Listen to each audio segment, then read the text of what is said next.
అందరికీ నమస్కారం, శుభోదయం.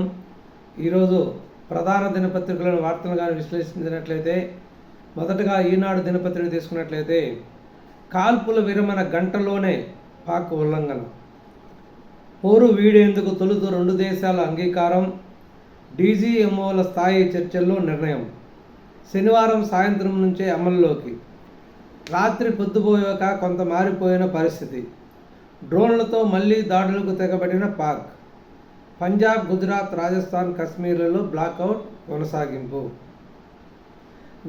విరమణకు ముందు పాకిస్తాన్లో 8 సైనిక స్థావరాలను ధ్వంసం చేసిన భారత్, కాల్పుల విరమణలో పలు దేశాల దౌత్యయత్నాలు సఫలం. కాల్పుల విరమణపై ప్రకటన చేసిన విదేశీ వ్యవహారాల శాఖ కార్యదర్శి విక్రమ్ మిస్త్రీ, పాకిస్తాన్ విదేశీ వ్యవహారాల శాఖ మంత్రి ఇసాక్ డార్, పాక్కు చెందిన 8 సైనిక స్థావరాలు ధ్వంసం.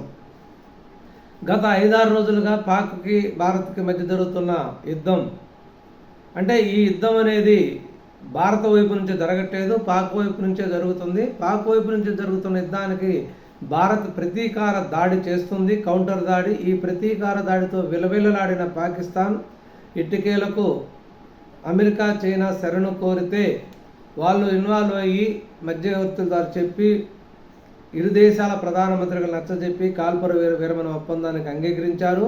ఇది తాత్కాలిక విరమణ మాత్రమే అని ఇండియా చెప్పింది. 12వ తారీఖు వరకు మాత్రమే ఉంటుంది. దీనిలో డీజీఎంఎం స్థాయిలో 2 సార్లు చర్చలు జరపాలి. ఈ చర్చల్లో తగిన ఫలితాలు వచ్చినట్లయితే కొనసాగుతుంది. దానికి మా డిమాండ్లు ఖచ్చితంగా అంగీకరించాలి. ఎటువంటి ఉగ్రవాద దాడి అయినా కూడా మేము యుద్ధంగానే పరిగణిస్తాం అని ఘంటాపదంగా భారత్ చెప్పింది. విరమణ ఒప్పందం అనేది యథాతథ స్థితిగా సింధు జలాల ఒప్పందం రద్దు, వాణిజ్య ఒప్పందాల రద్దు, మిగిలినవన్నీ కూడా యథాతథ స్థితిగా ఉంటాయి. ఒక కాల్పుల విరమణ మాత్రమే తాత్కాలికంగా ఉంటుందని ఇరు దేశాల కార్యదర్శులు,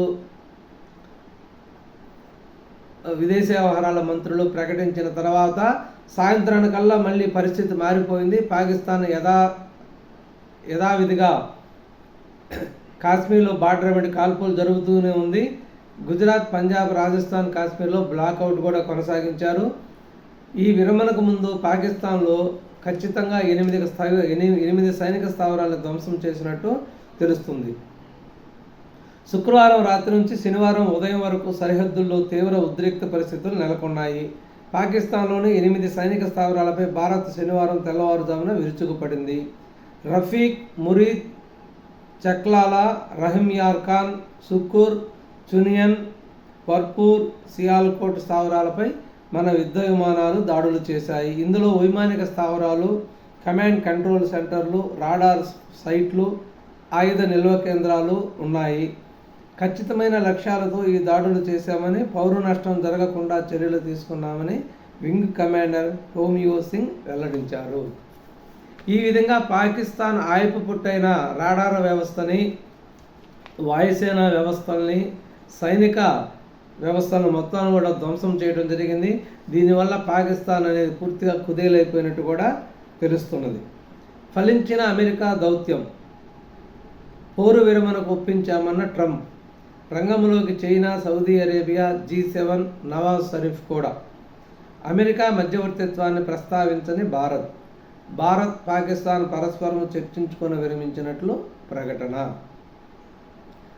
ట్రంప్ నేనే ఈ విరమణ ఒప్పందాన్ని చేశాను, మధ్యవర్తిత్వం వహించానని ట్రంప్ చెప్పుకోవడం, ఒక పక్క చైనా కూడా మేము ఇన్వాల్వ్ అయ్యాము, మా ప్రయత్నాలు కూడా ఫలించాయని చెప్పుకోవటం. ఈ సందర్భంలో ఇటువంటి మధ్యవర్తిత్వాన్ని కానీ, అమెరికా మధ్యవర్తిత్వాన్ని కానీ ప్రస్తావించని భారత్ అనమాట. భారత్ ఇటువంటి ప్రస్తావన తేలేదు. మేము పాకిస్తాన్ 2 పరస్పరం చర్చించుకునే ఈ విరమణ ఒప్పందానికి వచ్చినట్లు భారత్ ప్రకటించడం జరిగింది. ఆపరేషన్ సింధూర్ హతుల్లో కాందహార్ విమాన హైజాక్ నిందితుడు, మరికొందరు కరుడుగట్టిన ఉగ్రవాదులు కూడా. జాబితాలో మసూద్ అజార్ 2 బావమరుదులు.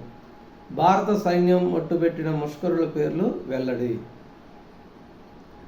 ఆపరేషన్ సింధూర్లో 9 ఉగ్రవాద శిబిరాలు ధ్వంసం చేసిన ఘటనలో కాందహార్ విమాన హైజాక్ ఘటనలో ఉన్నటువంటి నిందితుడు మరియు కరుడుగట్టిన అనేక మంది ఉగ్రవాదులు కూడా హతమైనట్టు తెలుస్తున్నది. భారత సైన్యం వాళ్ళ యొక్క పేర్లు కూడా వెల్లడించింది. ఏం సాధించామో ఏం కోల్పోయామో చెప్పాలి. ప్రధాన అధ్యక్షతన అఖిలపక్షం నిర్వహించాలి. పార్లమెంటును ప్రత్యేకంగా సమావేశపరచాలి. కాల్పుల విరమణపై విపక్షాల డిమాండ్. ఇది భారత్ విజయం భాజపా. దీని మీద భారతదేశంలో ప్రతిపక్షాలు ఈ కాల్పుల విరమణ ఒప్పందం తర్వాత ప్రతిస్పందించారు.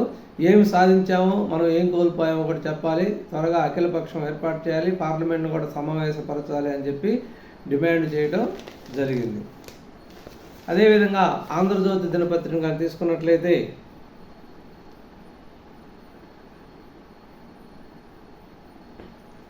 విరమణ ఉల్లంఘన. కాల్పుల విరమణకు భారత్ పాక్ ఓకే. ఒప్పందం కుదిరిన గంటల్లోనే పాక్ ఉల్లంఘన. పాక్ దిగివచ్చింది. ఆ దేశ డీజీఎంఓ ఫోన్ చేశారు. మన డీజీఎంఓ అంగీకారం. మళ్ళీ రేపు ఇరు దేశాల డీజీఎంఓలు భేటీ. విక్రమ్ మిస్త్రీ విదేశాల వ్యవహారాల కార్యదర్శి. సింధు నిలిపివేత వేష ఆంక్షలు కొనసాగుతాయి. భారత్పై ఉగ్రవాద దాడులను యుద్ధంగా పరిగణిస్తాం. మన షరతుల ప్రకారమే విరమణ ఉండాలన్న మోడీ. ఆ తర్వాత 4 గంటలకే పాక్ సైన్యం ఉల్లంఘన. డ్రోన్లతో దాడి. బీఎస్ఎఫ్ ఎస్ఐ వీరమరణం. పేలుళ్లు జరుగుతున్నాయి. ఒప్పందం ఎక్కడ? జమ్మూ కాశ్మీర్ ముఖ్యమంత్రి ఒమర్ అబ్దుల్లా. కాశ్మీర్ నుంచి గుజరాత్ వరకు మళ్ళీ చిమ్మ చీకట్లు. పాక్ మళ్ళీ కాల్పులు జరుపుతుంది. ఖండిస్తున్నాం. సీరియస్గా తీసుకుంటాం.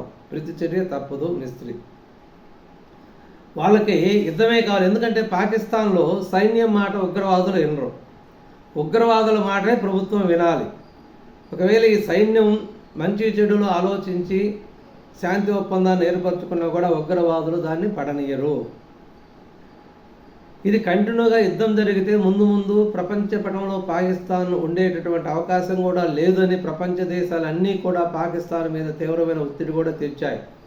పాకిస్తాన్ మాజీ ప్రధానమంత్రి నవాజ్ షరీఫ్ కూడా దీంట్లో ఇన్వాల్వ్ అయ్యి మనం చాలా ఇబ్బంది పడతాం, పూర్తిగా దెబ్బతింటామని చెప్పి వాళ్ళకి నచ్చ చెప్పి ఈ విరమణ ఒప్పందంలో ఆయనకు కూడా కొంత భాగం ఉన్నట్టు తెలుస్తున్నది.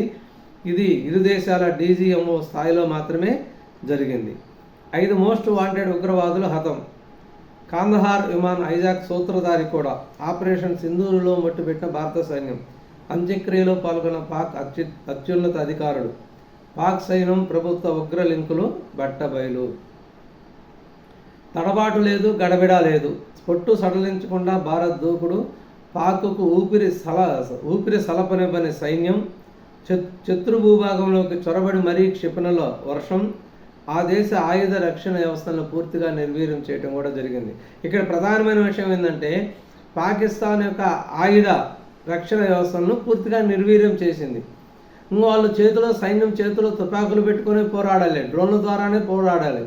క్షిపణులు అటువంటి గగనతల విమానాల ద్వారా దాడులు చేయలేదు. ఎందుకంటే ఆయుధ రక్షణ వ్యవస్థల్ని, వాయుసేన వ్యవస్థల్ని పూర్తిగా నిర్వీర్యం చేయటం జరిగింది. అగ్గివీర అమర్ రహే. స్వగ్రామానికి మురళీనాయక్ పార్థవ దేహం. మంత్రి సవిత మహారాష్ట్ర మంత్రి నివాళి. దారి పొడవునా భారీగా తరలి వచ్చిన జనం. నేడు అధికార లాంఛనాలతో అంత్యక్రియలు. మోదీ నేతృత్వంలో అత్యున్నత స్థాయి సమావేశం. ప్రధాన అధ్యక్షతన అఖిలపక్షం పెట్టండి. పార్లమెంటును నిర్వహించండి. కాంగ్రెస్. అప్పు కోసం తప్పుకుందా? విరమణ పాటించాలని ఐఎంఎఫ్ పట్టుబట్టిందా?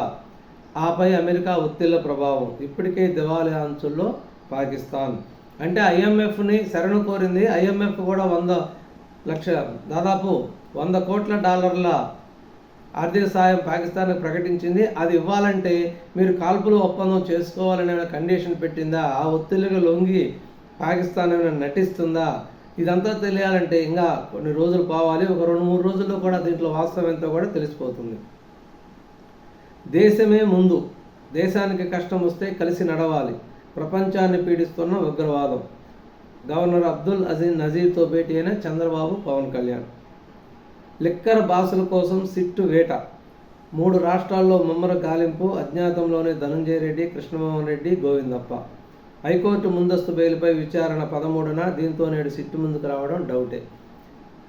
ఈ సిట్టులో బాసులుగా ఉన్నటువంటి ధనంజయ రెడ్డి, కృష్ణమోహన్ రెడ్డి, గోవిందప్పలకి 11వ తేదీ విచారణకు రమ్మని సిట్టు నోటీసులు ఇచ్చింది. సుప్రీంకోర్టులో వాళ్ళు బెయిల్ తిరస్కరణకు గురైనా కూడా 13వ తేదీ హైకోర్టులో విచారణలో ఉంది కాబట్టి ఈ హైకోర్టు విచారణ పూర్తయ్యేదాకా, హైకోర్టులో తీర్పు వెలువడేదాకా వీళ్ళు అజ్ఞాతంలో ఉండే అవకాశం ఉంది. అందుకని సిట్టు కూడా ఈరోజు వాళ్ళు వచ్చేటటువంటి అవకాశం లేదని చెప్పి ఊహించుకుంది. ఈ 3 రాష్ట్రాల్లో అంటే కర్ణాటక, తమిళనాడు, తెలంగాణ, ఈ 3 రాష్ట్రాల్లో వీళ్ళ ముగ్గురు కోసం ముమ్మరంగా గాలింపు చర్యలు చేపట్టినట్టు తెలుస్తున్నది. ఇది ఈరోజు ప్రధాన దినపత్రికలోని వార్తలు. నమస్కారం, ధన్యవాదాలు.